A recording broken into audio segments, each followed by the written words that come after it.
Hey, my name is Stormy Brady, and I wrote my essay on the role of the mother. These are my audience members. I was making sure that I showed you that I had them. Anyways, I wrote my essay on the role of the mother. I thought it was important to me because I'm 28 weeks pregnant. Tomorrow I'll be 29 weeks. And I just wanted to talk about the different things that a mother has to go through, being a mother.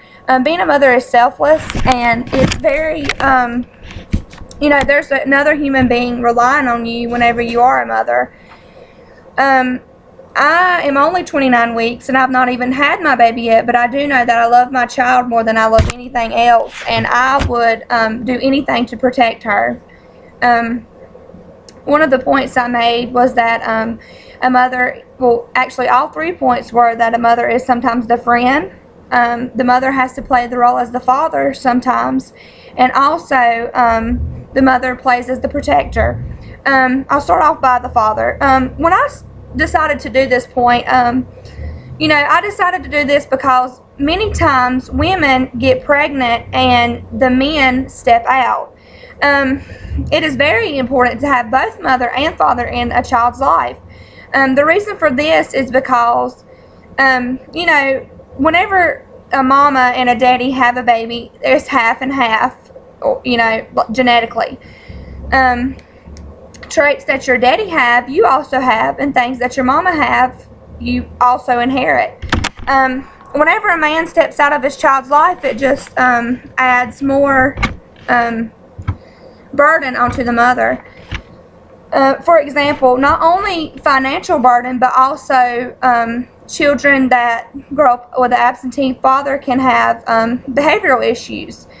Men are important whenever it comes to this, because whenever you think of your parents, you think of the man as being the disciplinary parent. I know from my own experience when we were growing up, whenever we got into trouble, we were in trouble with the daddy because the mother was more nurturing, or our mother was more nurturing, and we could get away with more. This doesn't seem like to be a problem whenever men walk away from their kids, but it really is, because over time it has both mental effects on the child, and also not really physical, which it can. The reason why I say that it can is because a poll was taken, and this research has been done, and it's is stated that girls growing up without their father are more likely to indulge in relationships that are abusive, both mentally and physically. It is also a fact that men or boys that grow up without their father oftentimes do not marry. This is because they do not know what love is truly, and they do not appreciate it the way that others do. When I say this because whenever a child grows up, a child really does soak in everything that's around them. Their brains are like sponges. So if they're used to something, that's how they think it should be. A woman might try to fill that void of not having their father by dating whoever. For example, a man that's mean to her, and she might put up with that because she does not want to feel alone.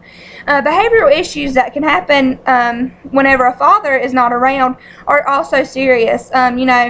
Women might, or a mother might feel intimidated by her teenage child because whenever they are a certain age, they're sometimes bigger than their mother, and it may intimidate her. So they seem to get their way more often. And another fact that I didn't include in my essay, but that I know from research, is that a lot of people that are in jail or have been in jail are those people who do not have a father because of that walk of discipline that they did not have to do when they were children. I really just wanted to base this essay on, a mother's work never truly ends. Whether it be if she's with the kids or not, she constantly worries and she has to support them, Financially, whenever a father leaves, it's also hard on the mother because she is dependent for food, groceries, shelter, clothing, basic necessities that a child needs. that when a father walks out, she has to do by herself. Also, another point I said is that mothers are often friends to their child, whether it be as a child or a toddler, child, teenager or whatever. A mother often plays the friend to their child.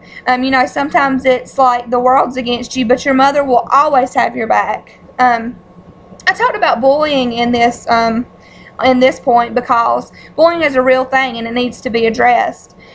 I found an interesting fact was that children under the age of 14, one of the leading causes of death for children that age is suicide. You don't think that this would be so because they're for the most part they're constantly monitored by someone. The reason why I link these together is that most suicide victims, if they had someone to talk to or spoke to, and a good example would be a mother, maybe this wouldn't happen. I mean, sometimes people just take too much and they can't take it anymore, so they want to end their lives. Also, an interesting fact I found out was that and that statistic is saying from bullying, is one of the leading causes why children take their own lives. It's an important issue because no matter if you're a child, adult, or teenager, taking your own life is something that's serious. Whenever you make that decision, you cannot come back. It's also important that a child has an open relationship with their mother because, if an issue is happening, and a mother could help you. Also, I found it interesting that hundreds of thousands of kids, I think it's 160,000 kids on average, do not go to school each day because they are bullied. This could last for years and years on end, and no one will know. No one knows. But if a child is open with their mother, then she can be a friend to them and help them through it. Another point I spoke about was that a mother is a protector to their child. I used the example in the book from the Ballad of Birmingham. I used this example because the mother did not think that she was putting her child in harm's way. And my heart went out to her after reading that because I could not imagine, going, sending my child to church, and not thinking that she or he would be safe. You think of church as a place where you can go and worship God and not have to worry about this. She was genuinely worried for her child, and it broke her heart when she found her child's shoes and she was not there because the mother has an instinct of defending her baby. Like I've said before, there's nothing in this world that I love more than my child already, and no matter what or who or how big, I would kill something for her if it put her life in danger. I also spoke about the bear.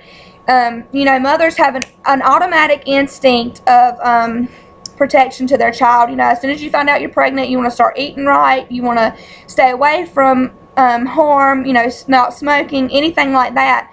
And what I'm wrapping up and trying to say is that a mother's love is greater than any love besides the love of God. And we as mothers try our best to make our babies happy and safe. And I hope you enjoyed. Thank you.